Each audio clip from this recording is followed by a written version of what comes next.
You know, sometimes, the absolute worst thing that could possibly happen ends up being the very best. I'm talking about something that felt like a direct assault, a full-on financial war waged against me, that somehow became the catalyst for genuine peace in my family. Looking back now, I'm actually grateful it happened when it did, because if it hadn't, Chloe, my daughter, would have been stuck in a far worse situation, and my relationship with her mom, Sarah, would probably still be a battleground. It all started with a cake. Not just any cake, mind you, but a ridiculously expensive, custom-made $300 birthday cake for my then 8-year-old daughter, Chloe.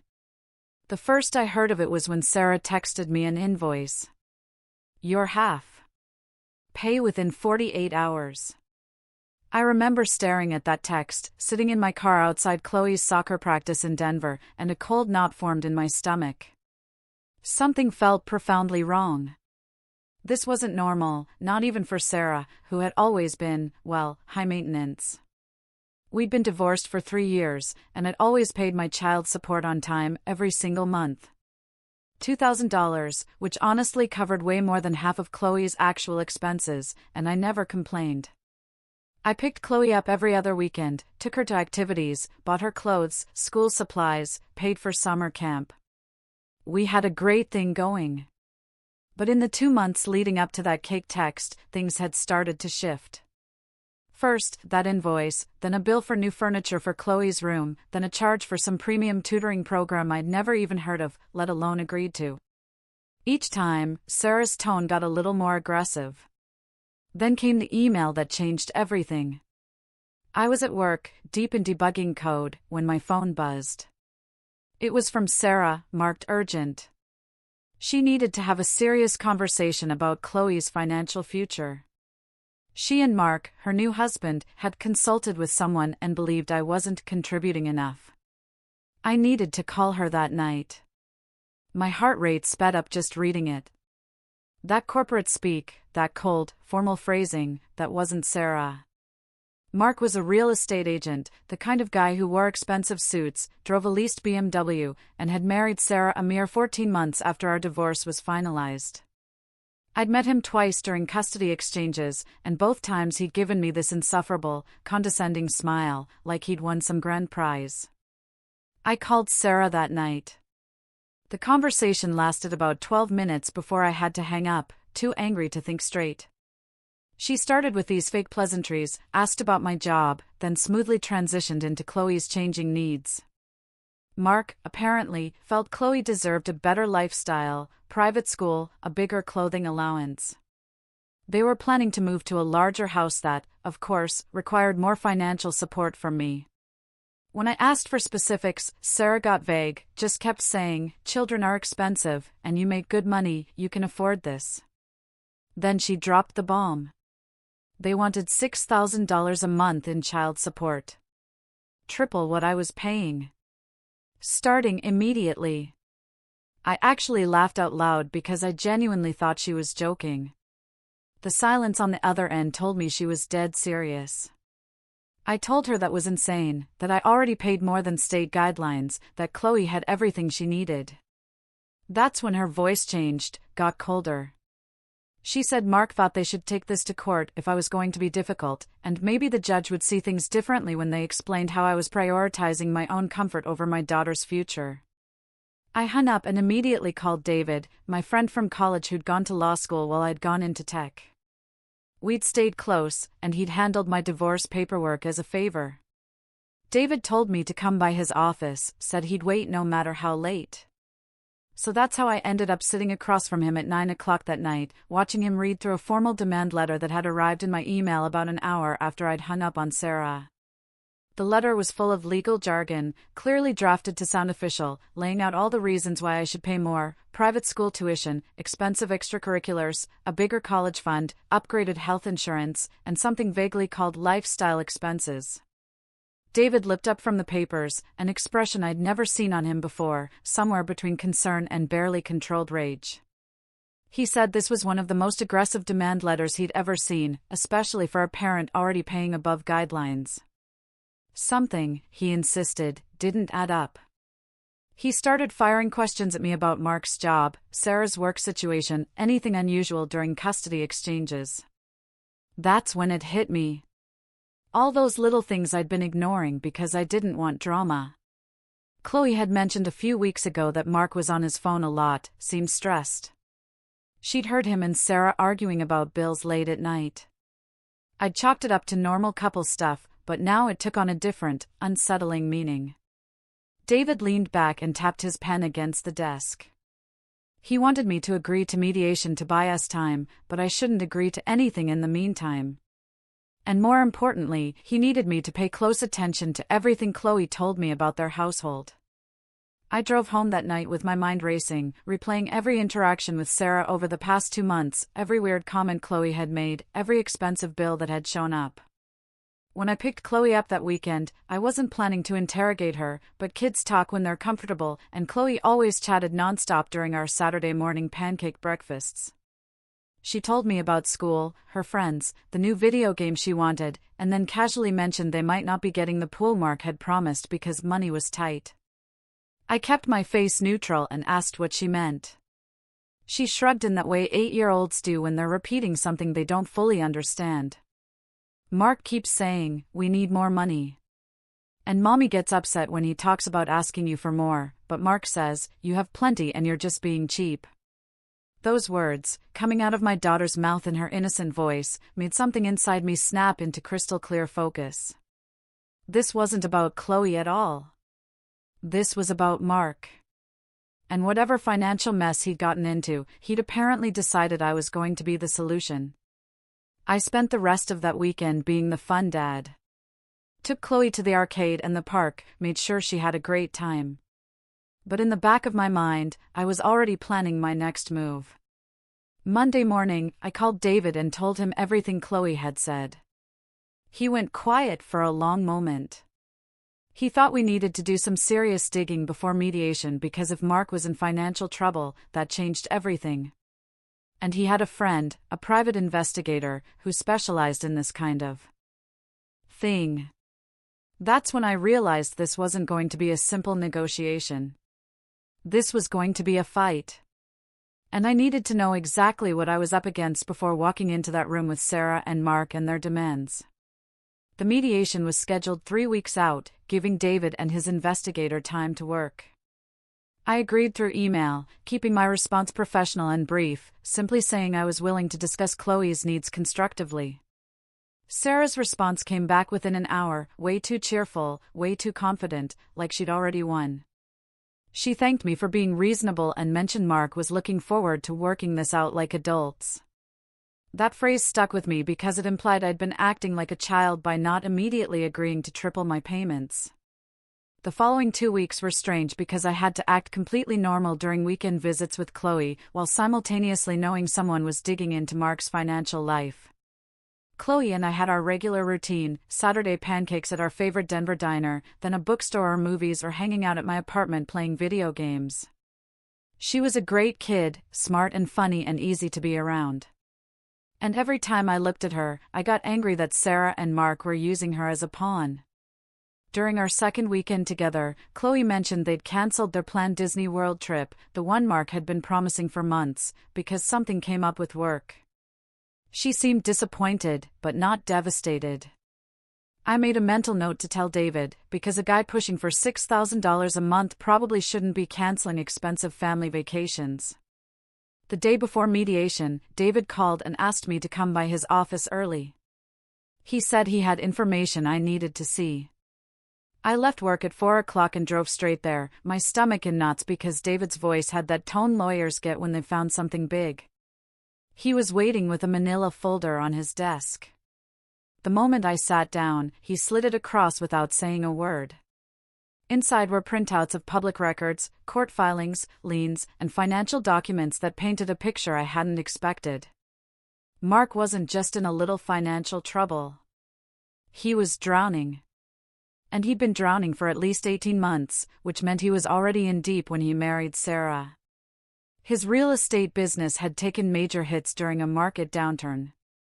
He'd made risky investments that hadn't paid off. He'd started borrowing money to cover losses, 3 liens against his business, 2 credit card judgments, and a lawsuit from a former business partner claiming Mark had misappropriated funds. The numbers were staggering. Easily over $200,000 in debt, not counting mortgages or car payments.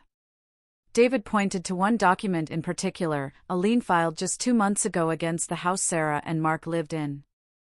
The house I'd assumed was theirs, but was apparently mortgaged to the hilt with an additional claim against it. David explained Mark had likely used Sarah's credit to secure some loans, which meant she was on the hook, too, whether she knew it or not. The real kicker was the gambling. Tucked in the back were records from a civil case where Mark had been sued for unpaid gambling debts. And while the case had been settled, it showed a pattern that explained a lot. Mark had a problem, a serious one. And instead of dealing with it, he'd apparently decided that marrying a woman with an ex-husband who had a stable tech job was his ticket out.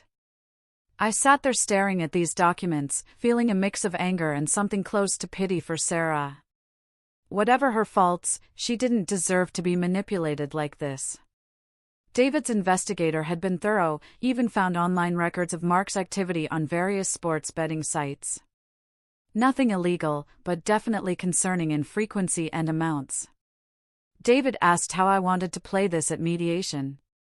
I told him I wanted to confront them with the truth, see how they reacted. Because if Sarah knew about all this and was still pushing for more money, then she was complicit. But if she didn't know, then maybe I could get through to her. We spent the next hour going over strategy, what to say, what not to say, how to present the information without coming across as the bad guy. The mediation was scheduled for 10 a.m. the next morning at a neutral office downtown. I barely slept that night, thinking about how this was going to go down, wondering if Sarah had any idea what kind of man she'd married, and hoping that at the end of all this, Chloe would be protected from whatever financial disaster was about to hit her mother's household. The mediation office was one of those aggressively neutral spaces designed to make everyone equally uncomfortable, beige walls, generic landscape paintings, and a conference table that looked like it had witnessed 1,000 failed negotiations. I arrived 15 minutes early with David, and we set up our folders on our side of the table. Sarah and Mark walked in exactly at 10 o'clock with their lawyer, a guy named Thompson, who looked fresh out of law school and kept glancing nervously at the stack of papers David had brought. Sarah looked different than the last time I'd seen her, thinner, more tired, with dark circles under her eyes that makeup couldn't quite hide. Mark looked like he always did, expensive suit, slicked back hair, that confident swagger I now recognized as overcompensation. The mediator introduced herself, explained the ground rules, and asked Sarah's side to present first. Thompson jumped right in with his prepared statement about Chloe's needs, quality of life, and the importance of both parents contributing equally to raising a child in today's expensive world. He threw around phrases like equitable distribution and standard of living and future planning. I watched Sarah nodding along like she'd memorized this speech. Mark sat with his arms crossed, occasionally leaning over to whisper something to Sarah, and I could see David's jaw tightening because we both knew what was coming.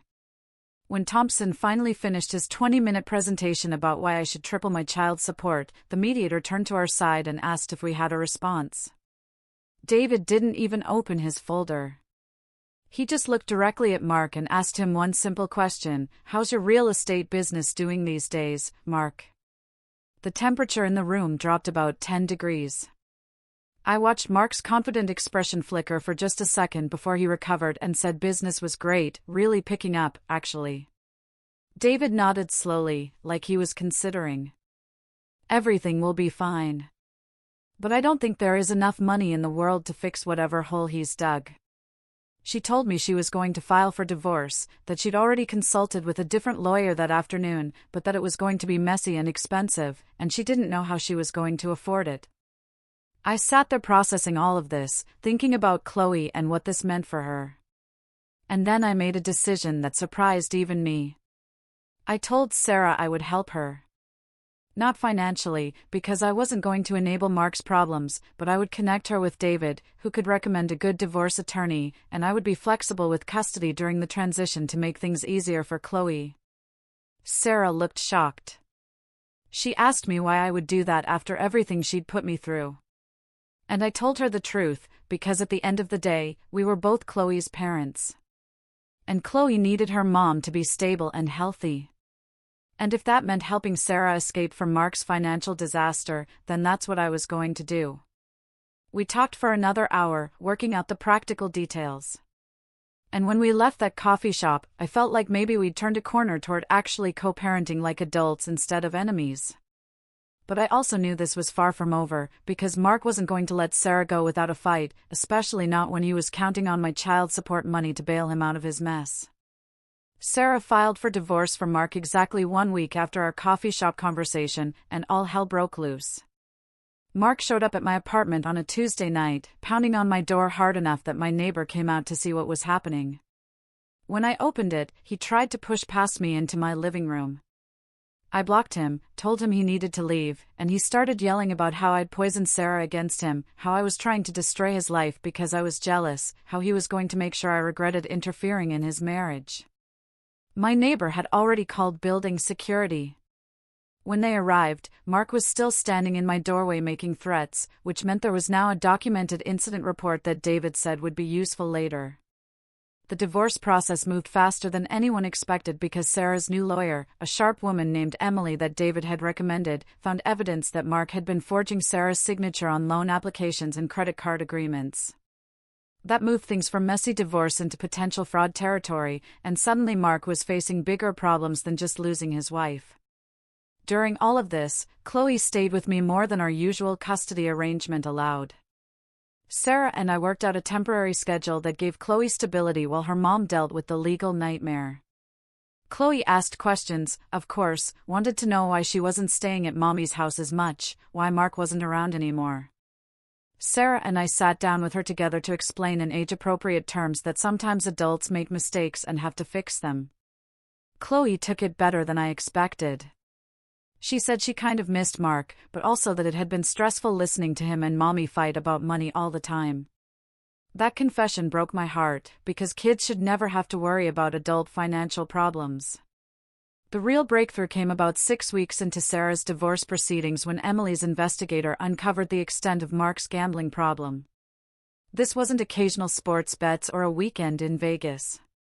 This was daily activity on multiple online gambling platforms. Tens of thousands of dollars moving through accounts every month, and a pattern that went back years before he'd even met Sarah.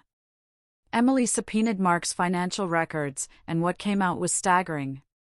He'd lost nearly $300,000 gambling over a 4-year period, had borrowed from loan sharks when legitimate credit dried up, and was being threatened by people who weren't going to accept payment plans. That's when I understood why Mark had been so desperate for my child support money to triple. He wasn't just trying to maintain a lifestyle. He was trying to stay ahead of some very dangerous people. David suggested I file for a formal custody modification given the instability in Sarah's household. Not to take Chloe away from her mom, but to ensure legal protection if Mark tried anything desperate.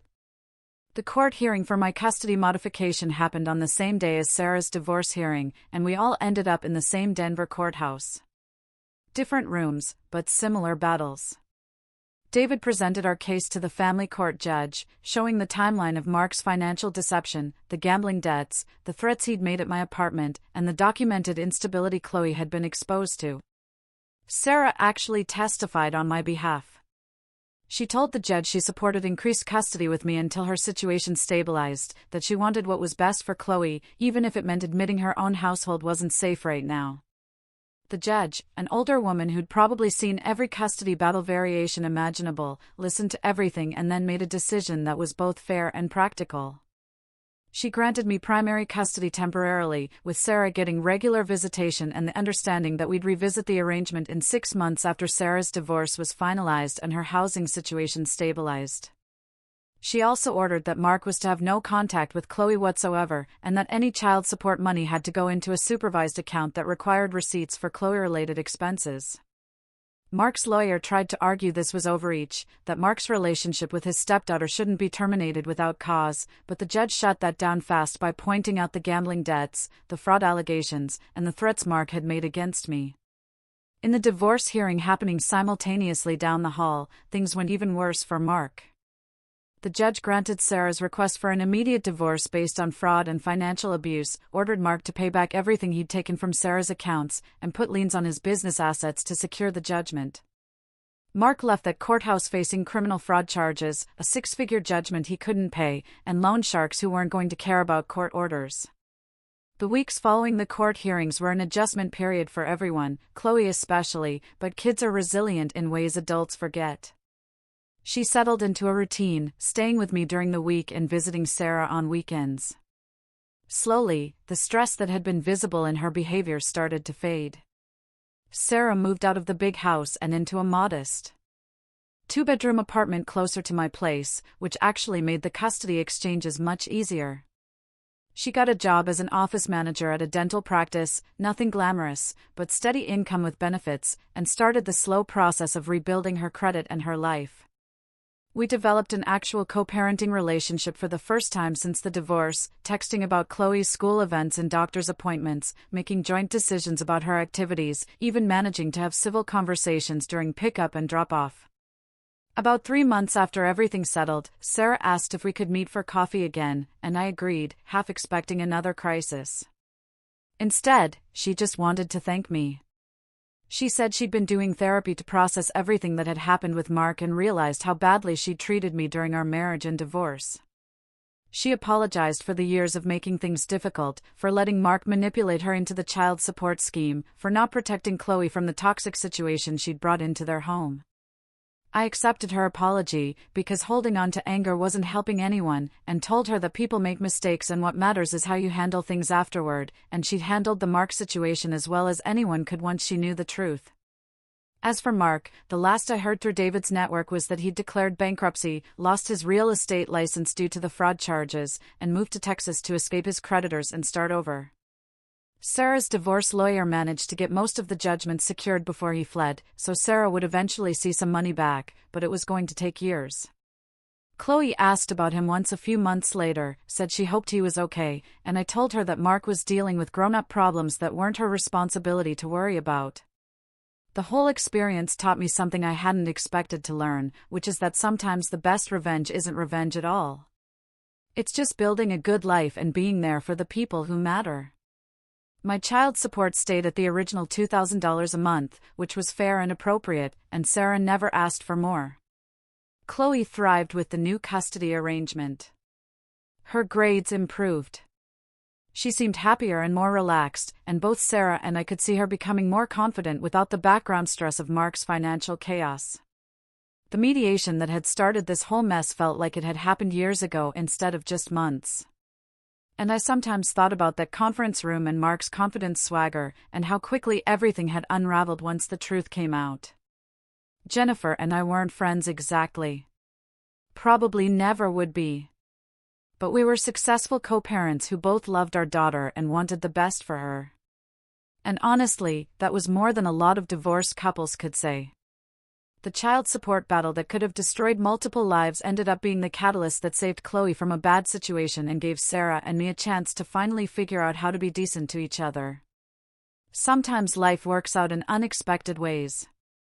And sometimes the trash really does take itself out, and the best thing you can do is focus on building something good from whatever pieces are left. What do you think? Have you ever had something that felt like a disaster turn into an unexpected blessing?